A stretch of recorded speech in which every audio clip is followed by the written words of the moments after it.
में से कोई भी एक कंडीशन हो जाए।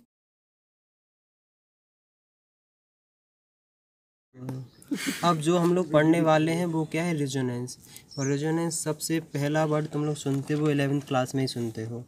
फिजिक्स में तुम लोग सुनते रहे तो उसका हमें पता नहीं कि रेजोनेंस केमिस्ट्री में पहली बार सुनते हो। और सबसे ज़्यादा कंफ्यूजिंग टॉपिक भी यही है कि आखिर रेजोनेंस होता क्या है। तो इसे इतना सिंपल सा, बहुत सिंपल समझ में, ज़्यादा कठिन नहीं समझना है, बहुत प्यार से, बहुत अच्छे से। कि रेजोनेंस ऐसा हुआ कि जब हम किसी को एक स्ट्रक्चर से नहीं समझा पाए तो हमने क्या बोल दिया कि इसमें क्या है, रेजोनेंस है। जब हम किसी कंपाउंड या किसी स्ट्रक्चर को, किसी मॉलिक्यूल के स्ट्रक्चर को एक स्ट्रक्चर से नहीं समझा पाते हैं तो क्या बोलते हैं कि इसमें रेजोनेंस है।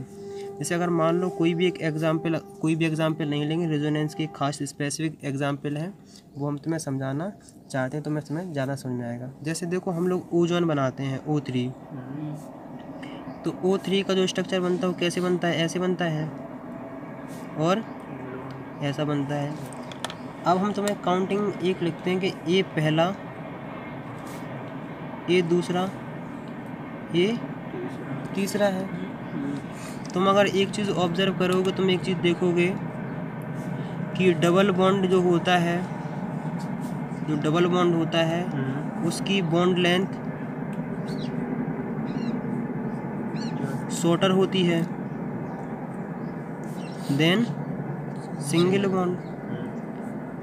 इसका मतलब है कि सिंगल बॉन्ड ज़्यादा लंबा है देन डबल बॉन्ड के। तो अब हम इस चीज़ से हमने इतना निकाला है कि distance between atom 1 and 2 is smaller than atom 2 and 3। अगर हम इन दोनों के बीच में इतना नहीं होता, हम तुम्हें एक विजुलाइज करा के चल रहे हैं ताकि तुम्हें थोड़ा बहुत फील होने लगे। जैसे मान लो इन दोनों के बीच में कितनी लेंथ है, हमने मान लिया हमने 10 सेंटीमीटर। और इन दोनों के बीच में कितनी हमने मान लिया है 15 सेंटीमीटर। इतना लंबा लेंथ नहीं होता, छोटा होता है, लेकिन इतने छोटे होते हैं समझ में नहीं आएगा। तो हमने क्या मान लिया कि इन दोनों के बीच में होती है 10 सेंटीमीटर और इन दोनों के बीच में होती है 15 सेंटीमीटर। माना है बेटा, ये नहीं कहना भैया किताब में और कुछ लिखा है, मान रहे हैं, समझ पहली बात। तो इसका मतलब यह है कि ये इसका है। लेकिन जब हमने प्रैक्टिकली देखा है, जब इसका हमने उसका पूरा स्ट्रक्चर देखा तो हमने पाया है कि इसमें और इन मतलब इतना होना चाहिए। पहली थ्योरी ये कह रही है। जब हमने देखा कि इन दोनों की 12 है और इन दोनों की भी 12 है। अब तुम कहो कि भैया ये डबल बॉन्ड है और ये सिंगल बॉन्ड है, इन दोनों के आखिरकार बॉन्ड लेंथ सेम कैसे हो गई है। आखिरकार तुम्हारे दिमाग में ही तो पहला रीज़न आएगा कि आखिरकार इन दोनों की एक सी बॉन्ड लेंथ हो कैसे गई है।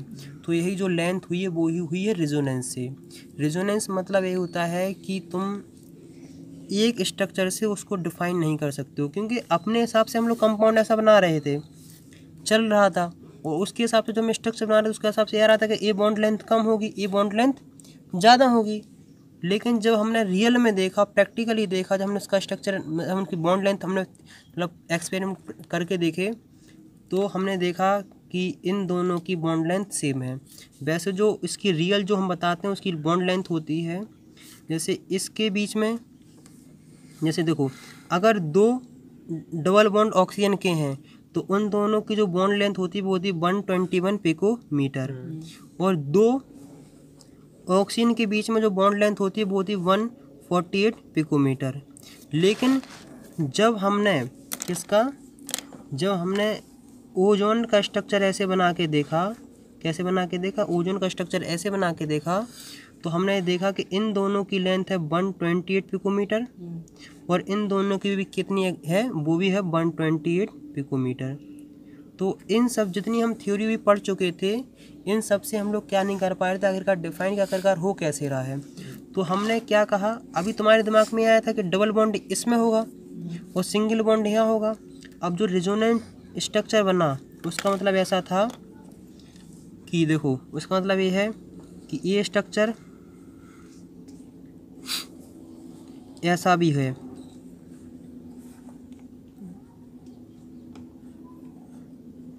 जैसे कि देखो अब काउंटिंग कर देते तब ज़्यादा समझ में आएगा। इसका नाम 1 था, इसका नाम 2 था, इसका नाम 3 था, इसका नाम 1 है, इसका नाम 2 है, इसका नाम 3 है। अभी जो सिंगल बॉन्ड था, अभी डबल बॉन्ड था इन दोनों 1 और 2 के बीच में था। अभी देखा कि 1 और ये डबल बॉन्ड 2 और 3 के बीच में आ गया है और ये दोनों स्ट्रक्चर सेम है, इन दोनों स्ट्रक्चर की एनर्जी भी सेम है। तो जो हमने इक्विवेलेंट क्या बनाया है, एक बनाया है स्ट्रक्चर बॉन्ड इक्विवेलेंट स्ट्रक्चर बनाया, वो इक्विवेलेंट स्ट्रक्चर ऐसे बनाया है कि ऐसे ऐसे और ऐसे, ये ऐसे कर दो, इसको ऐसे कर दो, और जो रिजोनेंट जहाँ स्ट्रक्चर बनता है वहाँ से सिंपल सिंपल डॉट डॉट कर दो।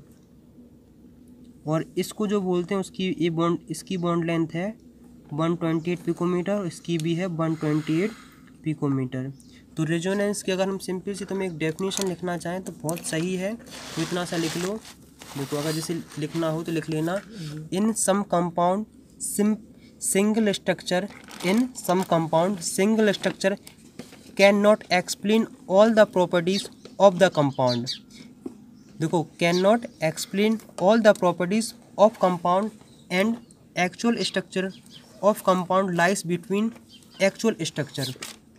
मतलब रिजोनेंस वो कंडीशन है, वो सिचुएशन है जब किसी भी एटम, किसी भी मॉलिक्यूल्स का स्ट्रक्चर तुम एक स्ट्रक्चर से डिफाइन ना कर पाओ और उसकी दो या दो से ज़्यादा स्ट्रक्चर बनने, उसको कहते हैं हम क्या, रिजोनेंस स्ट्रक्चर। हमने एक सिंपल सी क्या डेफिनेशन लिख दी है, ये लिख लेना, बहुत सही डेफिनेशन, इतना समझ में आ जाएगा। इसका इतना समझ लो कि जिस मॉलिक्यूल्स का स्ट्रक्चर तुम एक स्ट्रक्चर से डिफाइन ना कर पाओ, उसके कई स्ट्रक्चर हों, तो उसको कहते हैं हम क्या, रिजोनेंस। और वैसे अगर मैं तुम्हें और शॉर्ट में कर दूं, इसको भी शॉर्ट में अगर कर दूं तो सिंपल सा एक लिख लो क्या, delocalisation of pi electron is known as resonance. बस एक लाइन में लिख देते हैं, delocalisation of pi electron is known as resonance। Angle वगैरह कर रहा है is known as resonance। और इससे जो स्ट्रक्चर बनता है उसे बोलते हैं रिजोनेटिंग स्ट्रक्चर। और अभी तुम लोगों को जो पाई बॉन्ड में अगर तुम्हें दिक्कत हो गया करके पाई इलेक्ट्रॉन क्या होते हैं, तो इतना समझ लो कि जो कोवेलेंट बॉन्ड में डबल बॉन्ड बनता है उसमें पाई इलेक्ट्रॉन होते हैं, बस are known as resonating structure and known as a resonating structure.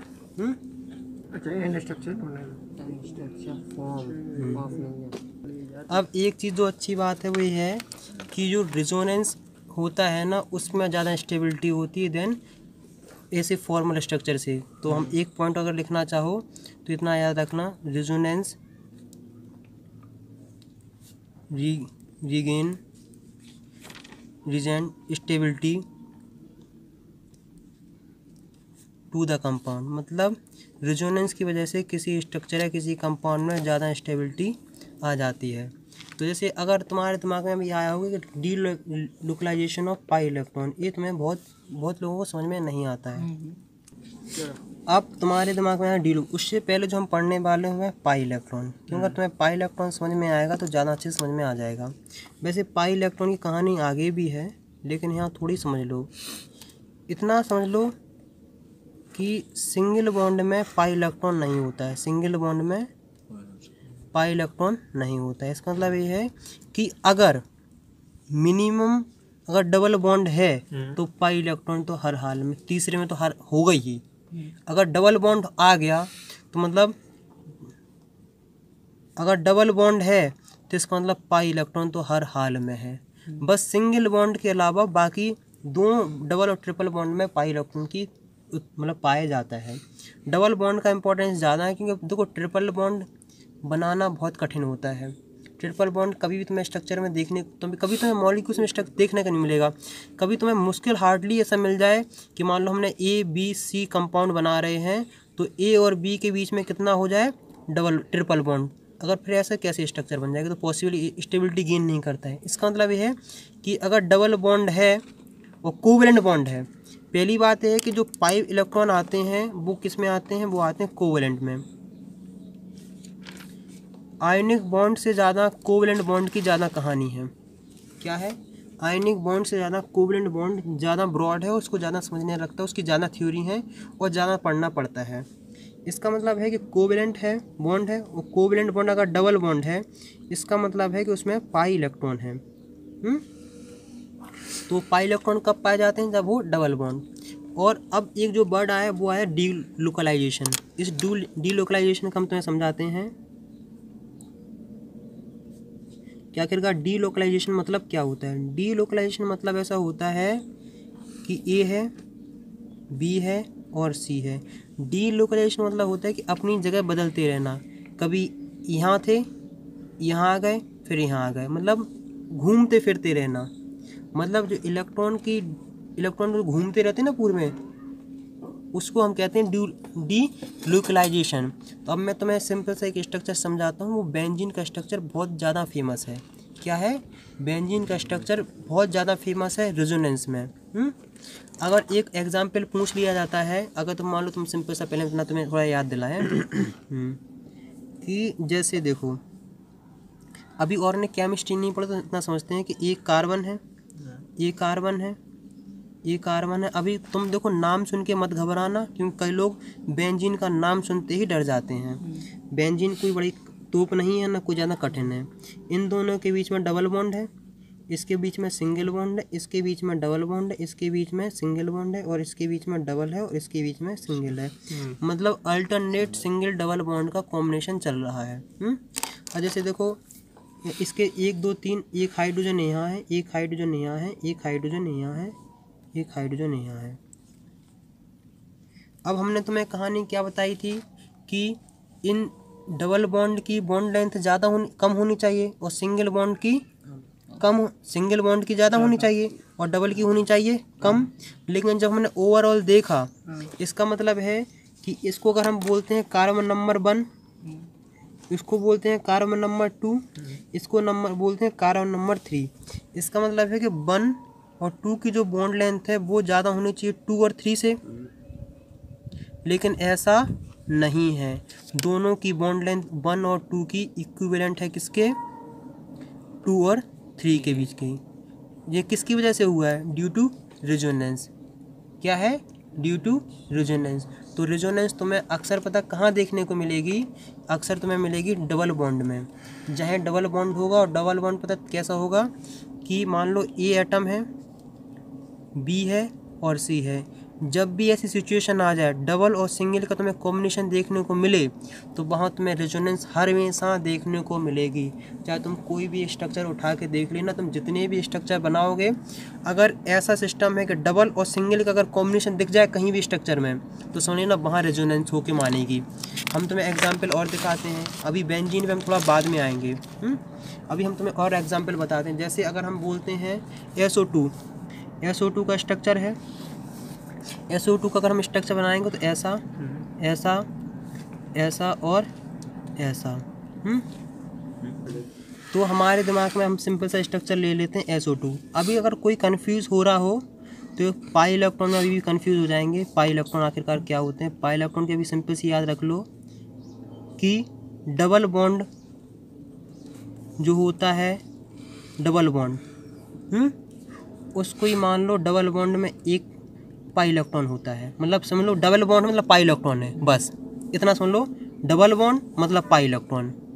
अगर ट्रिपल है, ट्रिपल देखो, अगर इतना और सिंपल समझ लो, अगर मिनिमम 2 लाठी हैं तो समझ लो पाई इलेक्ट्रॉन है, बस।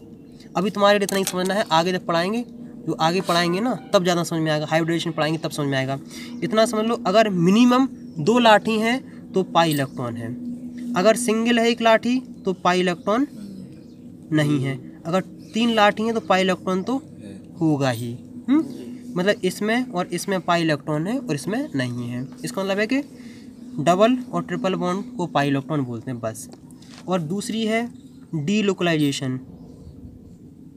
डीलोकलाइजेशन डीलोकलाइजेशन मतलब होता है इलेक्ट्रॉन का घूमना, बस मतलब इलेक्ट्रॉन का मूवमेंट करना, इलेक्ट्रॉन का मूवमेंट करना। अभी समझ में आते हैं। जैसे देखो सुनो, अब यहाँ तुम्हें ज़्यादा समझ में अच्छे से हम कोशिश करते हैं कि तुम लोगों को समझ में आ जाए। जैसे देखो डीलोकलाइजेशन आखिरकार होता कैसे और कैसे तुम इसको ज़्यादा विजुलाइज करोगे। तो जैसे ये रहा हम स्ट्रक्चर बना, अब देखो हम बनाते हैं किसका, NO3- का। तो हमने स्ट्रक्चर बनाया ऐसे ऐसे, और ये रहा डबल बॉन्ड ऐसे, और ये रहा एक यहाँ सिंगल बॉन्ड रहा, और एक रहा यहाँ भी क्या रहा है, डबल बॉन्ड। देखो ये रहा डबल बॉन्ड बस। अब हम डीलोकलाइजेशन समझाते हैं आखिरकार होता क्या है। जैसे NO3- है तो इसमें तुम हम इस पे माइनस का चार्ज है, इतना समझ लो। नेगेटिव जो मतलब होता है उसका मतलब होता है इलेक्ट्रॉन्स। क्या होता है, इलेक्ट्रॉन्स। इसका मतलब क्या है कि ऑक्सीजन के पास क्या है, इलेक्ट्रॉन्स रिच हैं। अगर नेगेटिव चार्ज आया है इसका मतलब है किसका है कि इलेक्ट्रॉन के पास क्या आ गया है, ऑक्सीजन के पास क्या इलेक्ट्रॉन ज़्यादा है। जैसे अगर मान लो हम NaCl का एग्जांपल पढ़ते हैं तो Na+ होता है, Cl- होता है। जो माइनस आता है वो किसकी वजह से आता है कि इलेक्ट्रॉन ये गेन कर लेता है, और पॉजिटिव क्यों आता है कि इलेक्ट्रॉन लूज़ कर देता है। इतना समझना है। अब देखो ये जो नेगेटिव चार्ज है, ये नेगेटिव चार्ज आ जाएगा इस बॉन्डिंग में बना लेगा। इसका मतलब जो इलेक्ट्रॉन थे ये वाले बॉन्डिंग इसमें क्या कर लेंगे, पार्टिसिपेट। देखो इसका स्ट्रक्चर बनाते हैं तो इसके आखिरी में 2 इलेक्ट्रॉन तो रहेंगे ही ना, आखिरी में 2 लोन पेयर रहते हैं। जैसे ही इलेक्ट्रॉन यहाँ आएगा, हमने कहा डबल बॉन्ड तो पॉसिबल मतलब इतना अनस्टेबिलिटी पे आ जाएगा, तो ये वाला यहाँ खसक के पहुँच जाएगा। समझ रहे कि नहीं, क्या करेगा ये यहाँ खिसक के पहुँच जाएगा। तो जब ये खिसक के यहाँ पहुँच जाएगा तो तुम्हारे पास स्ट्रक्चर सिंपल सा कैसा बनेगा।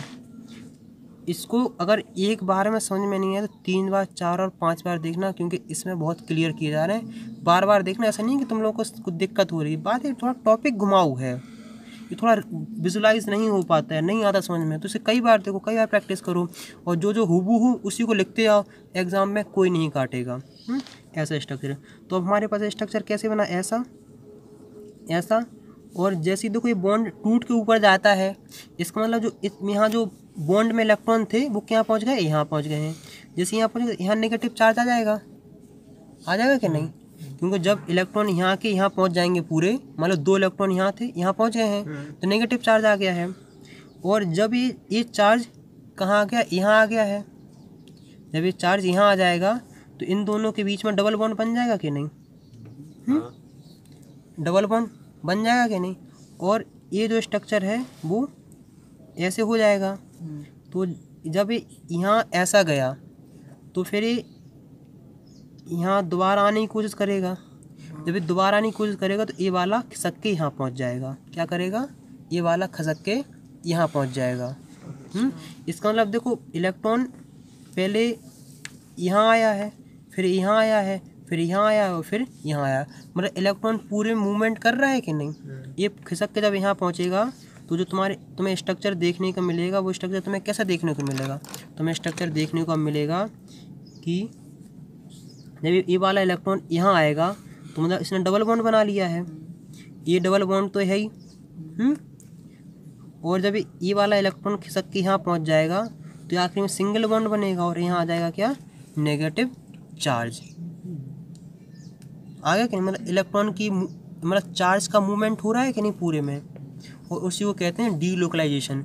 और डीलोकलाइजेशन किसका, पाई इलेक्ट्रॉन मतलब डबल बॉन्ड के इलेक्ट्रॉन ही तो पूरे में घूम रहे हैं, ना कि और किसी के। सिंगल बॉन्ड तो किसी का टूट भी नहीं रहा है, सिर्फ जो डबल बॉन्ड है उन्हीं के इलेक्ट्रॉन पूरे में मूवमेंट कर रहे हैं। अब जो हमारा मेन पर्पज है अगर रेजोनेंस की कंडीशंस क्या है, कंडीशंस ऑफ रेजोनेंस। पहली जो कंडीशन ये है वो ये है कि multiple bond in alternate position. क्या है, multiple bond in alternate position. अभी हमने बताया था कि नहीं कि अल्टरनेट क्या है, पोजीशन, कि मतलब ऐसा ऐसा ऐसा, मतलब इतना कॉम्बिनेशन उतने में चल जाता है। Multiple bond in alternate position. दूसरी इसकी जो कंडीशन है, multiple bond and lone pair in alternate position. Multiple bond and lone pair in alternate position. अब जो तीसरी इसकी कंडीशन है वो है multiple bond and charge at alternate position. Multiple bond and charge at alternate position. इसका मतलब है कि इन तीनों में से कोई भी एक चीज़ अगर हो जाए तो वहाँ रेजोनेंस हो जाएगी। पहले का मतलब ये है multiple bond in alternate position. इसका मतलब है कि डबल और सिंगल का अगर तुम्हें कॉम्बिनेशन देखने को मिलता है तो रेजोनेंस हो जाएगा। जैसे अभी हमने देखा था नहीं, कैसे देखा था, अगर पहली कर हम दिखाएं तो अब जैसे देखो हमने, अगर हम उसका बनाना चाहें बेंजीन का तो उसका स्ट्रक्चर ऐसे बनता है कि नहीं।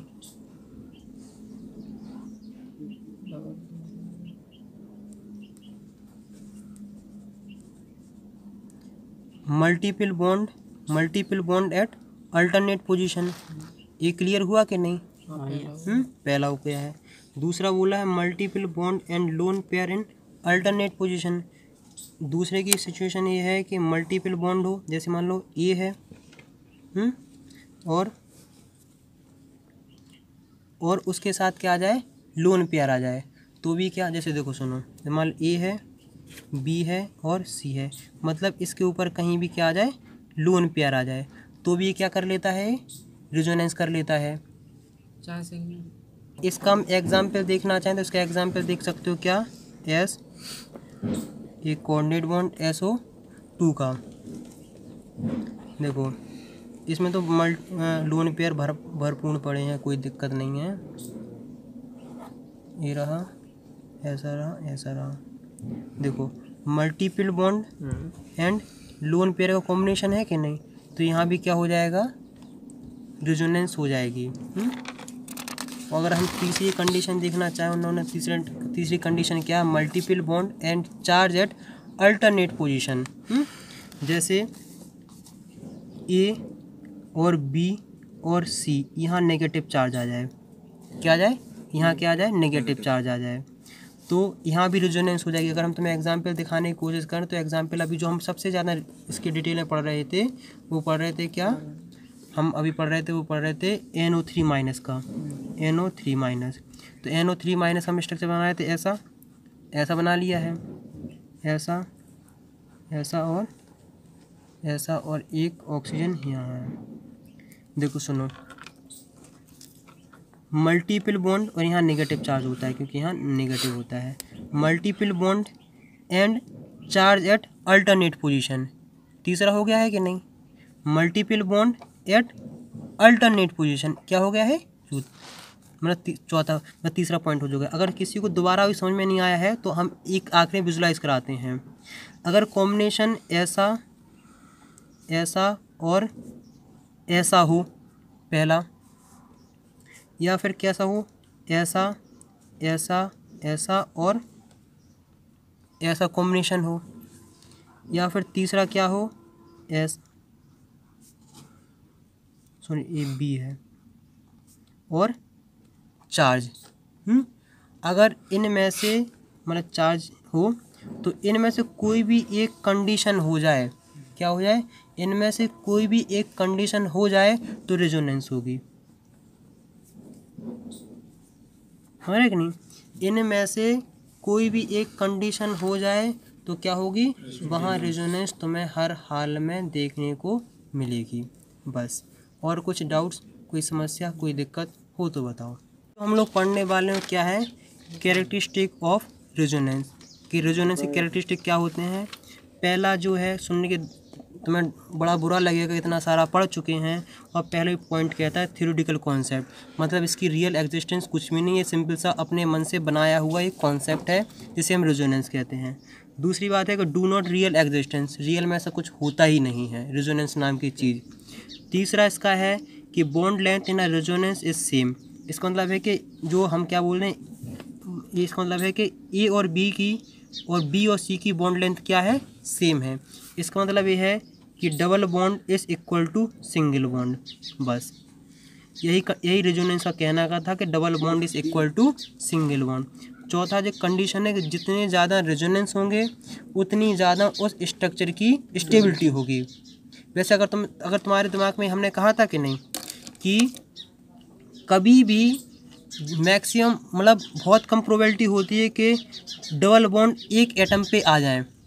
अगर लेकिन तुम यहाँ देखोगे और ये देखोगे NO3 माइनस का, तुम्हें सबसे पहले डाउट्स आया होगा। अभी हम कुछ देर पहले बोल रहे थे कि क्या बोल रहे थे कि डबल बॉन्ड किसी भी एक एटम पे नहीं आ सकते हैं, मतलब एक एटम पे दो डबल बॉन्ड नहीं आ सकते हैं, लेकिन हाँ एडजेसेंट, लेकिन फिर भी इसके ऊपर डबल बॉन्ड है कि नहीं, फिर भी स्टेबल है।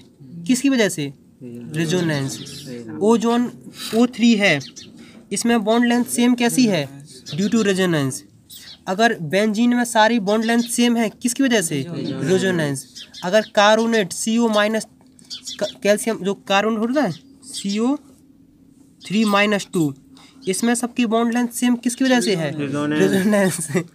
सिंपल सी कहानी है कि जिस चीज़ को साइंटिस्ट प्रूफ नहीं कर पाए और होता था, मतलब उसकी कोई थ्योरी नहीं दे पाया और वो चीज़ रियल में एग्जिस्ट करती थी, तो उन्होंने क्या कह दिया कि रेजोनेंस की वजह से।